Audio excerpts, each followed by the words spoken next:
So look at these, you guys. So a friend of ours gave us some beautiful quail eggs that was on their farm. Look at these. They're like beautiful works of art. I mean, everything is, right? God is the ultimate artist, obviously.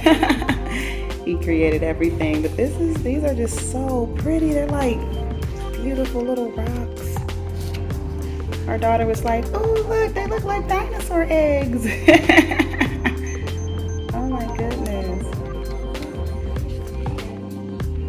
They're so tiny. So we are going to eat them.